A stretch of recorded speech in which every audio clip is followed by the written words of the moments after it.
My background, well, tribally. On my dad's side, Ngāti Porou and Ngāti Kahungunu. Kahungunu through his mum, my nanny Hana. And on my mum's side, we're Ngāti Porou, Raukawa and Maitahu. My nickname when I was little was Bumboy, and it was because I always had money and I always had this ability to acquire it. And one of the other key things was that I always had a plan. My family go, that's what you do, little brother. That's what you do. Yeah, it's not being the biggest, it's not being the shiniest. It's actually a lot of the time being the smartest, you know, and that's really something I learned from my big brother, you know. He said, you're never going to be the biggest person, little brother, but you can outsmart these people.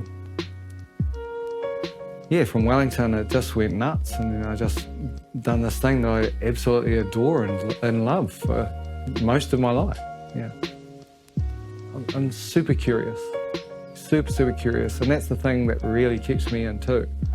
Ever changing, you know, super curious, and this massive element of social justice. You know, that's a big thing for me. And I know for the pieces of art I've made that really talk, people come up to me 15 years later and go, hey man, that thing you made, wow, I'm still kind of there with you, you know? And it shifted me. And when you get that as an artist, it is just what you want. Artists are so smart.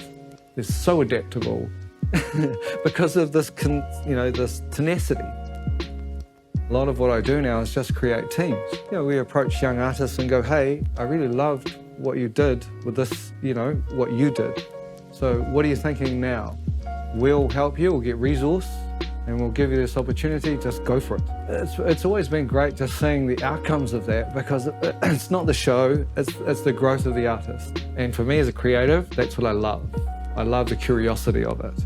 You know, I'm constantly asking questions of new artists in particular, because I just want to know what you're thinking. I think a lot of our whānau really get it. They go, oh, I'm of value. And going, of course you're of value. You know, you're amazing. Just come to us and bring what you bring, and we all put our elements together and just make this thing that we call art, but other people call magic. If we're talking about the present, you know, and especially what happened last year in 2020 with COVID, it really changed everything. It gave people time to think.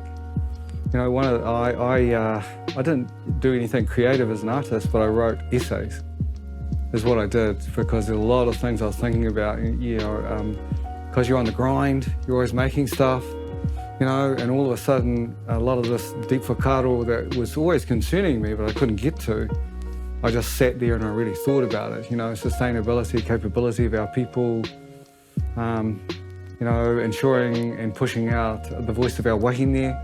You know, this is our, you know, this is our tino rangatiratanga.